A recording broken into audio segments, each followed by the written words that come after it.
Comment expliquer et comment décrire un amour si grand, si puissant que rien ne peut le contenir. Tu sais mes espoirs, Seigneur, tu sais mes craintes.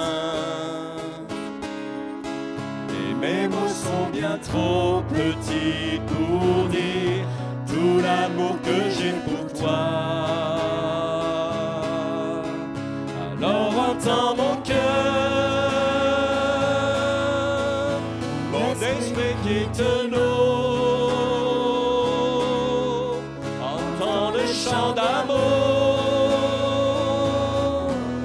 d'un enfant racheté. Je prendrai mes faibles mots pour te dire quel Dieu merveilleux tu es. Mais je ne pourrai pas te dire combien je t'aime, alors entends mon cœur.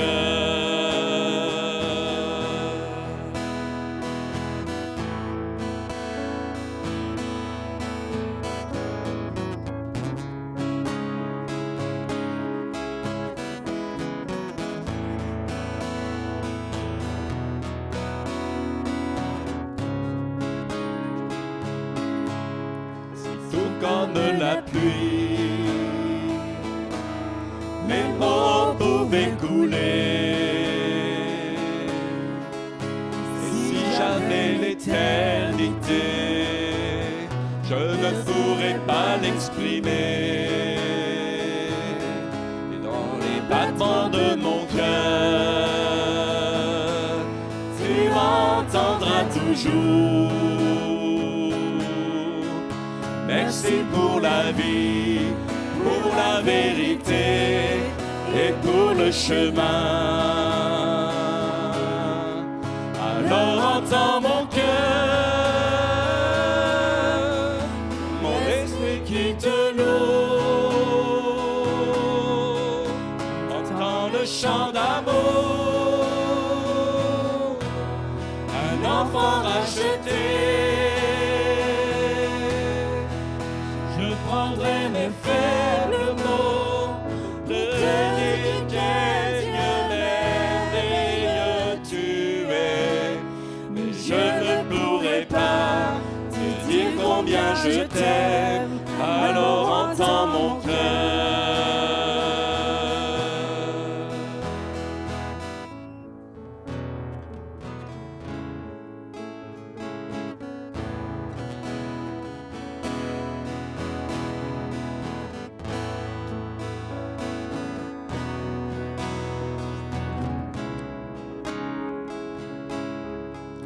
Tu sais nos espoirs,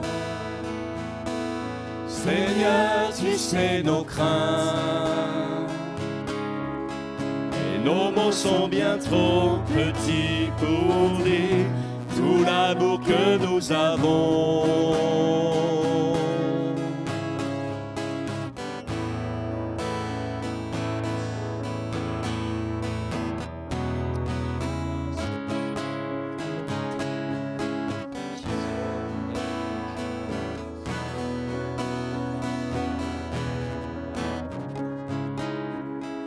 Alors entends nos cœurs, nos esprits qui te louent, entends le chant d'amour de tout est racheté.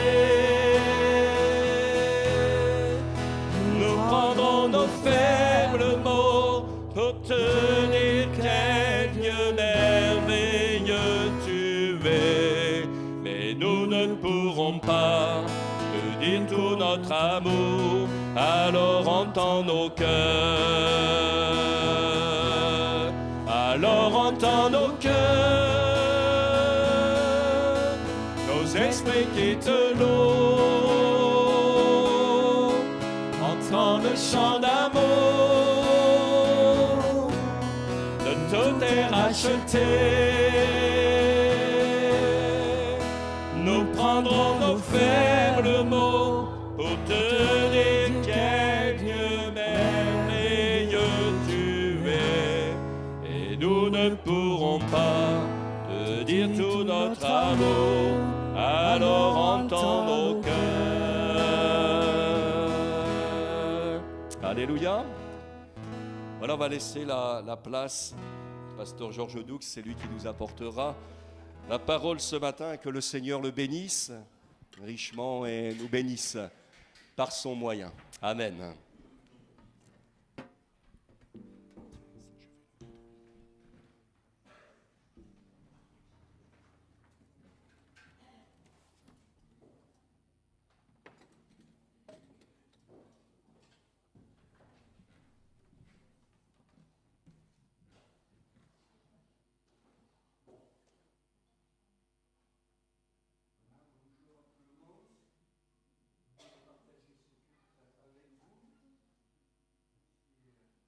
Christian, de me donner la possibilité de partager cette pensée que je vais vous développer ce matin.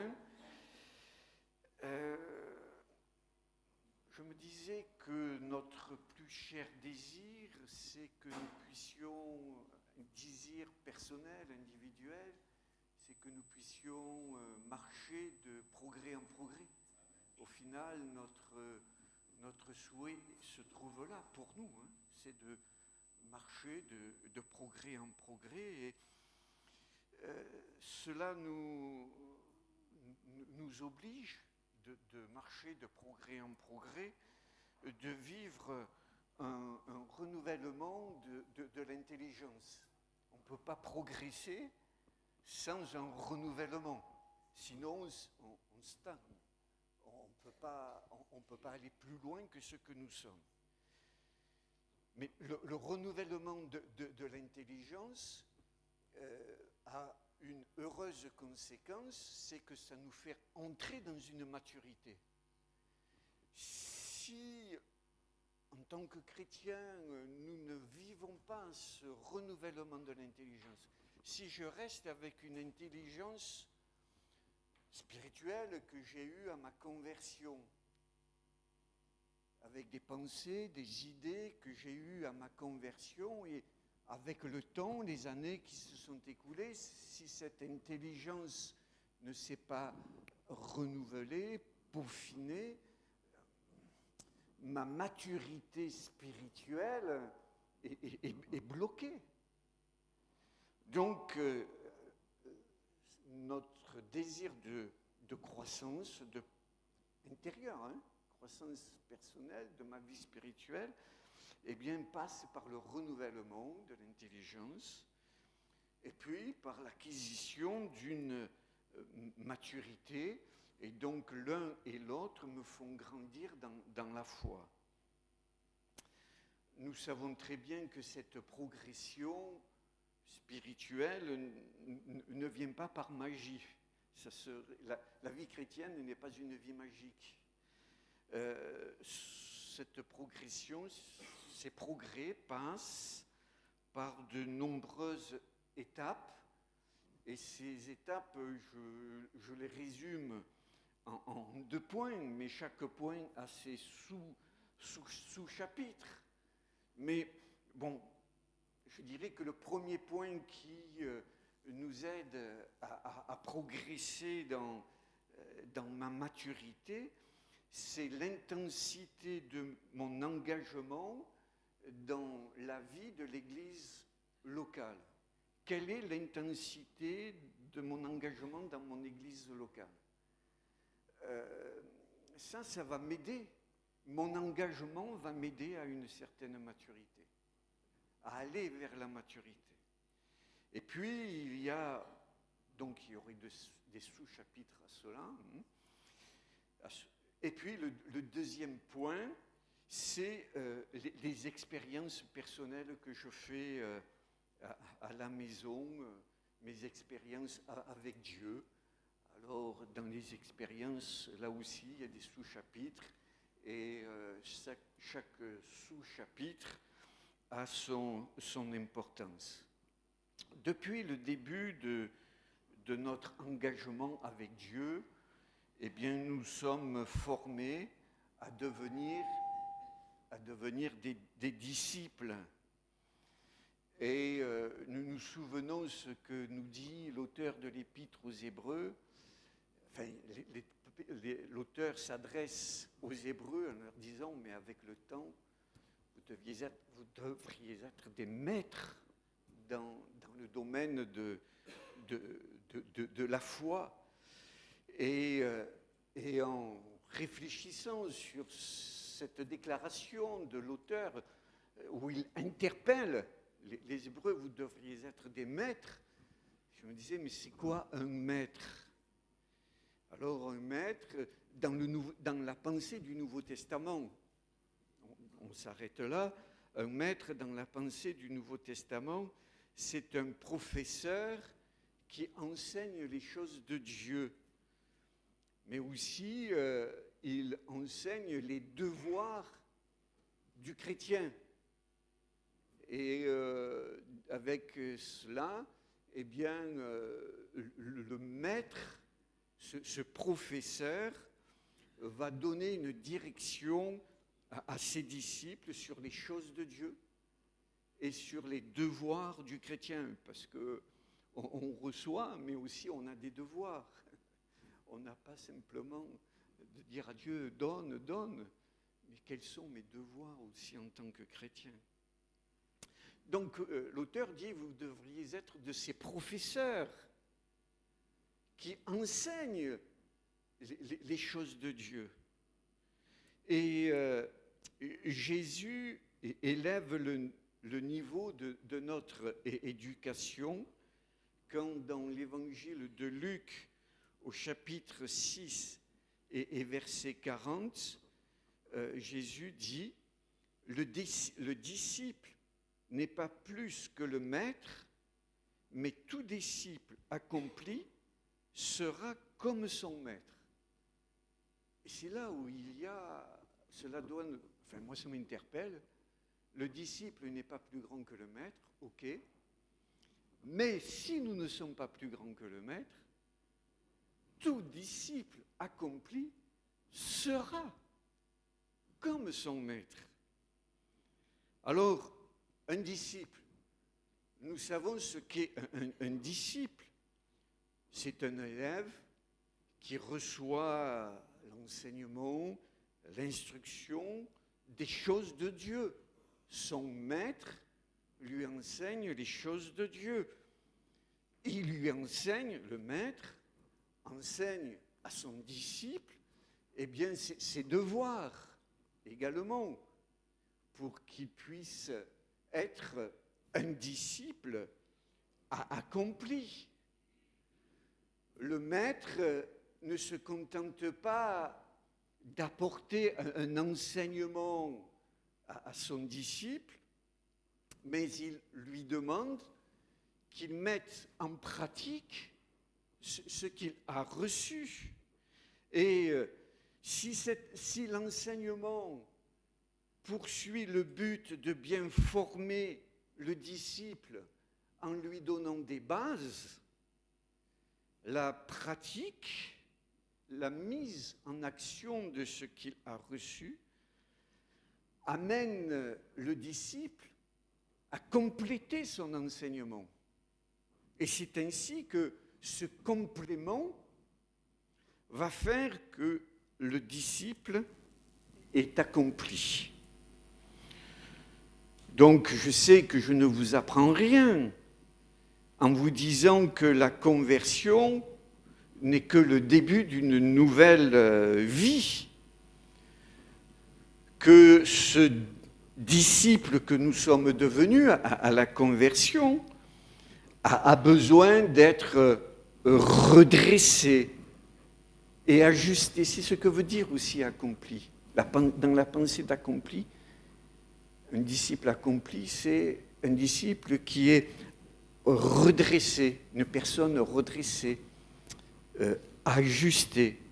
Alors, moi, ça m'amène à penser que notre volonté, ma volonté, ta volonté, doit entrer dans la volonté de Dieu et non pas que la volonté de Dieu entre dans ma volonté. C'est-à-dire que ma volonté doit s'ajuster à la volonté de Dieu. Et pour que ma volonté s'ajuste à la volonté de Dieu, elle doit être redressée.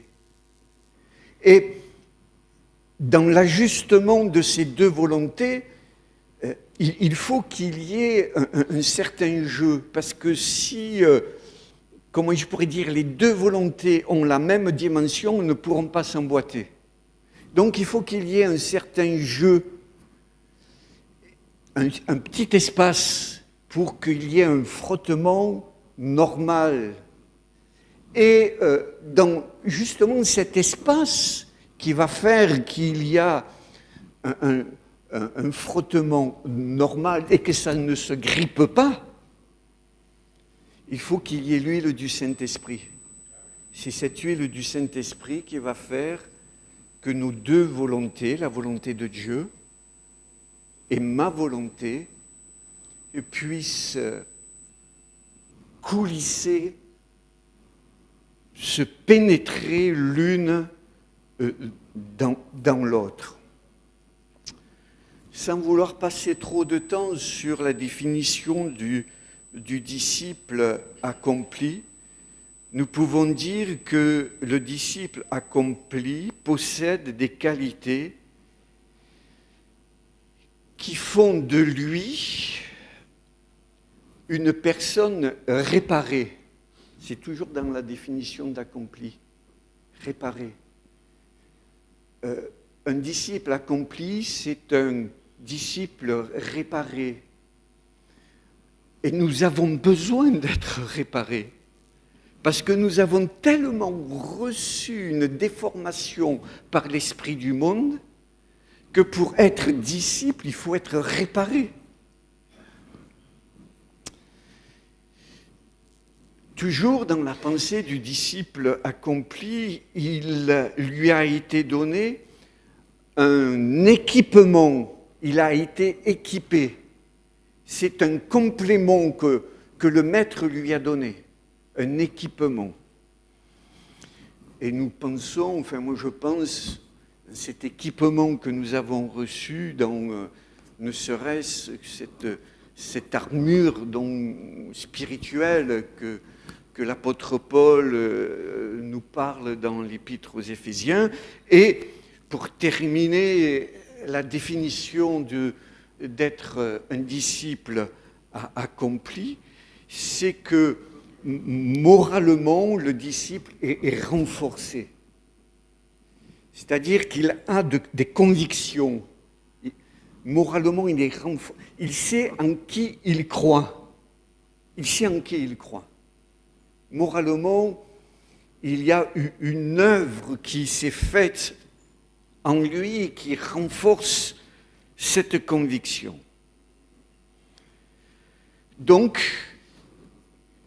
pour revenir à ma pensée première, nous sommes les uns et les autres en marche avec le désir de progresser.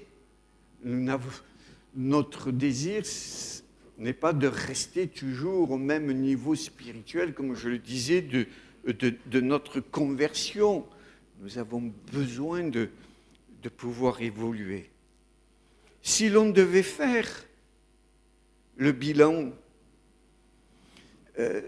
depuis que nous sommes entrés dans la formation de disciples, quel bilan nous pourrions faire sur ma propre vie? On ne pense pas aux autres, aux frères, à la sœur. Non, je pense à ma propre vie.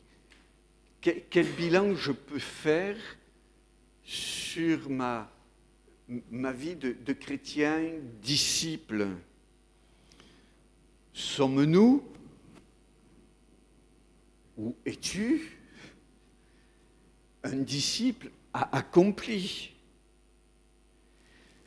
Je veux dire par là, est-ce que certains comportements, certains traits de caractère que j'avais avant ma conversion, juste à ma conversion, est-ce que certains comportements et traits de caractère ont disparu? Si je me mettais en colère, soupolé, rapidement, il y a 20 ans en arrière, quand je me suis converti, je dis 20 ans, mais ça peut être 2 mois comme ça peut être 40 ans, est-ce que ce caractère de soupolé ou autre, peu importe, est-ce que ce caractère-là a disparu ou est-ce qu'il est... Ou est-ce que je me suis habitué à vivre avec ce caractère? Et sans m'en rendre compte, non seulement ce caractère est là, mais si ma vie spirituelle de disciple ne se développe pas suffisamment, lui, ce mauvais comportement, lui, se développe. Il se développe. Et il s'accentue avec le temps. Et on ne s'en rend pas compte parce que ça fait partie de ma vie, ça. C'est ma vie. Elle est comme ça. Je suis comme ça. C'est mon caractère. Et pourtant, ce comportement, ce caractère, avec le temps, il étouffe les progrès que je pourrais faire. Il étouffe cet enseignement que le Maître me donne, alors le Maître Jésus, que le Maître me donne pour devenir un disciple, mais pas simplement un disciple. Ne nous contentons pas, frères et sœurs, d'être disciples. Recherchons un peu plus que disciples. Recherchons d'être un disciple accompli. Je ne vais pas revenir sur la définition. Serions-nous arrivés à un point de vivre machinalement notre vie chrétienne? Je vis machinalement. Je prie à table pour le repas parce qu'il faut prier. Je viens à l'église parce que il faut venir à l'église. C'est bon ton de venir à l'église. Mais enfin, l'église, comme elle n'est pas comme je veux, donc l'église, je la regarde d'un certain œil. Est-ce que je vis ma vie chrétienne machinalement ou est-ce que je vise toujours un peu plus haut? Mais attention, je disais tout à l'heure à l'introduction que le un peu plus haut passe par des conditions renouvellement de l'intelligence, maturité, formé dans la vie de l'Église, formé dans ma vie personnelle. Alors, si ma vie chrétienne, c'est une vie où je vis, voilà, c'est comme ça, je viens au culte parce que ça me fait du bien. Et puis, on a de bons cultes. Que la technique marche ou ne marche pas, on sent l'Esprit de Dieu, ça fait du bien, ça me parle, les chants, les louanges, ça me parle. Et je me dis, mais ces bons moments que nous vivons dans l'Église, quel impact ont-ils sur ma vie et pour ma foi? Quel est l'impact? Est-ce que ces moments que nous vivons ne s'évaporent-ils pas trop rapidement? sans laisser de traces. On sort de l'église, et puis c'est comme si on retournait dans le bain du monde où on pense à nos activités. Et pourtant, dans l'église, dans le culte, il y a eu des prophéties, il y a eu des chants, il y a eu un frère ou une sœur qui m'a salué, qui m'a parlé, qui m'a donné une bonne nouvelle, ou qui m'a fait part de son inquiétude. Et cela m'a ému, cela a ému mon âme. Quel impact ont nos rencontres d'église? C'est à nous de faire le bilan. C'est à toi, mon frère, ma sœur, de faire ce bilan. Est-ce que les soucis de la vie n'étouffent-ils pas cette semence que nous recevons à l'église ou à la maison? Est-ce que ma veille de veiller sur moi-même, est-ce que ma veille n'est pas suffisamment attentive? Connaissons Samson, je m'en sortirai comme les autres fois. Et est-ce que je suis assez attentif? Et certainement pas, puisque ce que j'ai reçu à l'église s'évapore. L'enseignement que le disciple reçoit s'évapore.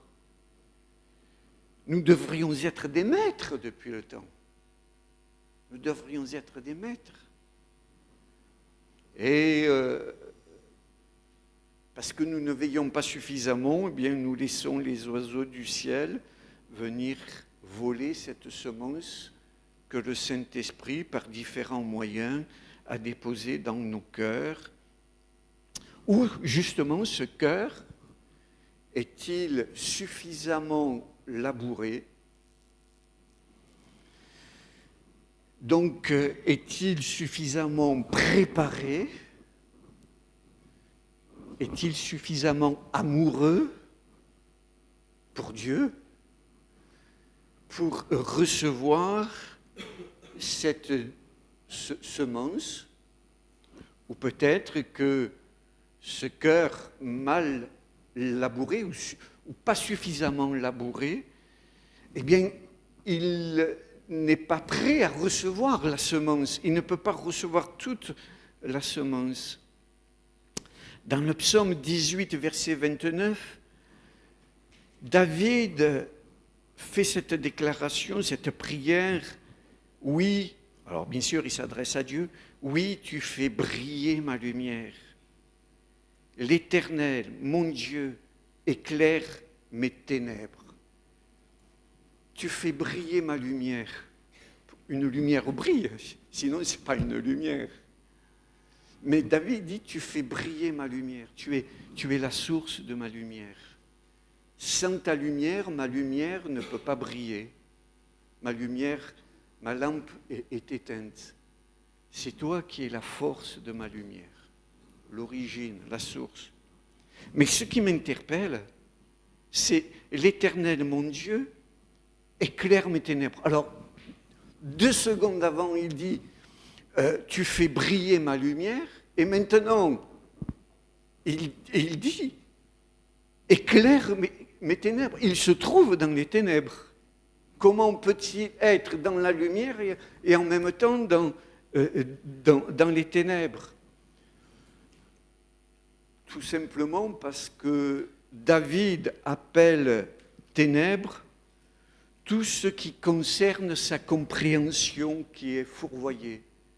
Sa compréhension qui n'est pas, comme je disais, emboîtée dans la compréhension, dans la connaissance de Dieu. Tout à l'heure, je parlais de la volonté de Dieu, mais ça peut être aussi la connaissance de Dieu qui pénètre dans la connaissance de Dieu, et où il y a cette huile fraîche du Saint-Esprit qui renouvelle ma connaissance.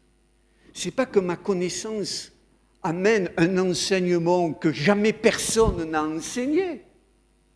C'est toujours le même enseignement, mais cet enseignement, il il reçoit, il lui est donné une vie intérieure. Cet enseignement prend vie. C'est toujours la même chose. Mais cet enseignement, ce verset, devient une révélation par le Saint-Esprit, cette huile qui fait coulisser ma compréhension à la compréhension du Saint-Esprit. Et c'est parce que la compréhension de David est fourvoyée, c'est parce que sa connaissance se nourrit des pensées uniquement de son monde, de ce monde d'alors, qu'il se trouve dans les ténèbres de ses pensées. Et c'est pour cela qu'il demande à Dieu, éclaire mes ténèbres, éclaire ma compréhension, éclaire mon intelligence, éclaire ma connaissance pour qu'elle devienne vie, pour que ces prédications que je reçois dimanche après dimanche, mercredi après mercredi, vendredi après vendredi, ce ne soit plus simplement des mots mis les uns derrière les autres, des références qui sont projetées sur le tableau, mais que ce soit quelque chose qui prenne vie dans mon cœur, que ma compréhension cesse d'être façonnée par les pensées de ce monde. Comment pouvons-nous être un disciple accompli si mes pensées sont façonnées, influencées par l'esprit de ce monde? Nous devons marcher de progrès en progrès, et cette progression fait que notre obscurité, nos ténèbres doivent être pénétrées. On comprend ce que veut dire être pénétré. Que nos pensées soient pénétrées par la lumière que la parole de Dieu donne. Que éclaire mes ténèbres pour qu'elles puissent, donc l'enseignement de la parole de Dieu, la lumière de la parole de Dieu, puisse nous affermir dans notre marche pour ne pas connaître une marche pesante. Parce que s'il n'y a pas cette vie que l'Esprit Saint donne, que la maturité apporte, s'il n'y a pas cette vie, je vous assure que la vie chrétienne est pesante et difficile.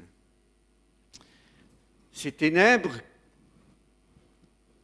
donc cette connaissance nourrie des seules pensées non renouvelées, ces ténèbres maintiennent l'âme dans une somnolence. On ne le sait pas, mais on somnole. On n'est pas endormi, mais on est entre deux. Être somnolé, ce n'est pas être réveillé, ce n'est pas être attentif.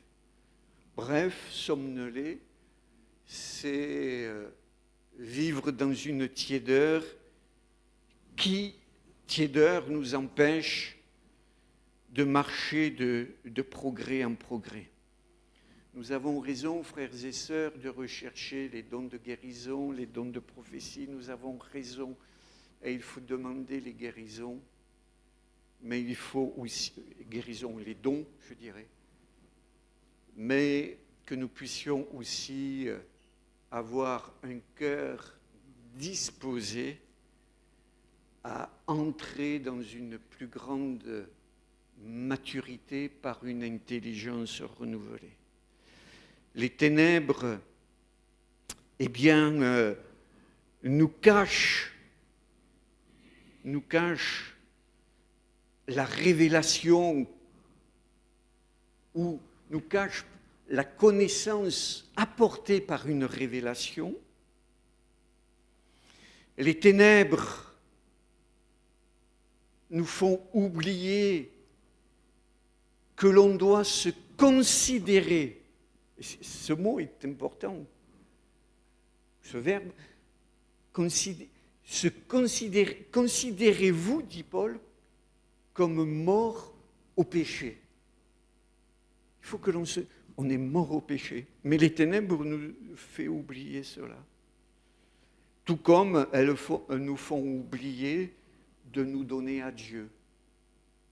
Tout comme elles nous font oublier d'être un serviteur au service de Dieu, de notre Maître, à n'importe quelle heure de la journée. Nous savons ce que Jésus dit à l'église de Laodicée au sujet de la tiédeur, dans le livre de l'Apocalypse au chapitre 3 et verset 15. « Je connais tes œuvres, je sais que tu n'es ni froid ni bouillant, puisses-tu être froid ou bouillant ainsi, parce que tu es tiède, que tu n'es ni froid ni bouillant, je te vomirai de ma bouche. » C'est un avertissement qui nous fait froid au dos. Hein. Je te vomirai de ma bouche si tu es tiède. Il doit nous interpeller, et il m'interpelle sur ce risque qui me guette, qui te guette, de la tiédeur. Le chrétien qui se trouve dans cette situation de tiédeur, qui vit une vie chrétienne machinale, ne réalise pas dans la situation dans laquelle il se trouve. S'il le réalisait, il sortirait de cet état. Et ce même chrétien est en danger, car nous savons ce que l'apôtre nous dit, qu'un lion rôde, notre ennemi rôde comme un lion rugissant, cherchant qui dévorer. Et s'il voit un chrétien somnolent, un chrétien qui s'est habitué à sa condition sans rechercher le meilleur pour sa vie spirituelle, alors si le diable voit un chrétien qui est dans cet état-là, il va chercher à le dévorer. Nous connaissons l'imprudence des 5 vierges folles. Elles ont réalisé leur état, qu'elles n'avaient plus de réserve d'huile. Elles l'ont réalisé, mais c'était au dernier moment. Et dans ce passage des vierges folles et sages, ce n'est pas un lion qui vient surprendre ces vierges folles ou sages, mais c'est la venue du fiancé. Et il ne faudrait pas que... Enfin, si le retour de notre Seigneur Jésus-Christ va nous surprendre, parce qu'on ne va pas s'y attendre, mais même s'il nous surprend, ce retour, on doit être prêt. On doit être prêt à partir.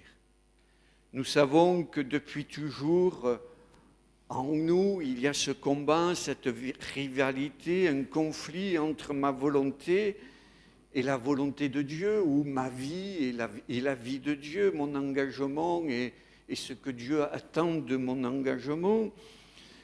Il y a toujours cette rivalité, et Jésus nous connaissons bien cet avertissement qui nous donne « Veillez et priez afin que vous ne tombiez pas dans la tentation. L'esprit est bien disposé, mais la chair est faible. » La chair qui laisse filer l'enseignement, la chair qui laisse filer les avertissements, la chair qui ne voudrait pas entrer dans cet enseignement qui nous amène à plus, cette chair qui recherche à me faire plaisir dans les choses spirituelles. Il faut que je me fasse plaisir. Pourquoi s'efforcer de vivre ma vie spirituelle? Mais fais-toi plaisir. Abaisse le niveau spirituel, dit la chair. Abaisse-le. T'engage pas trop. Et vis ta vie spirituelle sans penser aux autres. La chair qui laisse filer l'enseignement, mais ce cœur, parce que je suis comme vous, ce cœur qui soupire après Dieu pour entrer dans une nouvelle dimension spirituelle. Il y a le désir, mais ce désir est faible, et en même temps un cœur qui soupire à plus de Dieu. Et cela me fait penser à la prière de David au psaume 63, quand il dit « Ô Dieu, tu es mon Dieu, je te cherche, mon âme a soif de toi, mon corps soupire après toi. » Dans une terre aride, desséchée, sans eau, ainsi je te contemple dans le sanctuaire pour voir ta puissance et ta gloire, car ta bonté vaut mieux que la vie, mes lèvres célèbrent tes louanges. Ça, je me dis, c'est fort, hein? Car ta bonté vaut mieux que la vie. Ça, c'est facile à dire quand on vit et qu'on sait que dans une heure, normalement, je vais vivre. Mais est-ce que je peux dire, car ta bonté vaut mieux que la vie, et pour vivre cette bonté, de mourir là sur le champ, pour connaître la bonté de Dieu, cette bonté parfaite, c'est ce que veut dire. C'est ce que veut dire, oui, David, ta bonté vaut mieux que la vie. Vous voyez, il y a les mots, et puis il y a la révélation de ces mots. Il y a la révélation de ce qu'est la bonté de Dieu. Les mots sont les mêmes. Je viens de lire la même chose que David. Mais il y a une différence entre ce que David a écrit et ce que moi je suis en train de lire, parce que David, lui, a eu cette révélation que la bonté de Dieu, il est prêt à mourir à l'instant même pour vivre la bonté de Dieu. Alors, sans parler de mourir à l'instant même, simplement dire que dans ce conflit qu'il y a, mon âme, en nous, mon âme a soif de toi, mon corps, alors c'est plus simplement l'âme, c'est pas simplement l'esprit, ou seulement l'esprit, mais c'est le corps, l'être tout entier soupire après toi, dans cette terre aride, desséchée sans eau, que nous puissions, que notre soupir nous fasse accepter de recevoir cet enseignement pour devenir un disciple accompli. Et je terminerai en lisant Hébreux 10, 36. Hébreux 10, 36. Et l'auteur donc nous dit, n'abandonnez donc pas votre assurance à laquelle est attachée une grande rémunération, car vous avez besoin de persévérance, afin qu'après avoir accompli la volonté de Dieu, vous obteniez ce qui vous est promis. Encore un peu de temps, celui qui doit venir viendra, et il ne tardera pas, et mon juste vivra par la foi. Mais s'il se retire, mon âme ne prend pas plaisir en lui. Nous ne sommes pas de ceux qui se retirent pour se perdre, mais de ceux qui ont la foi pour sauver leur âme. Amen. Oui, nous avons besoin de persévérance pour être ce disciple accompli dans la manifestation de la volonté de Dieu et laisser de côté ma propre volonté qui, elle, fait la guerre aux choses de l'esprit. Que Dieu soit béni pour la force du Saint-Esprit qu'il nous donne dans ce combat.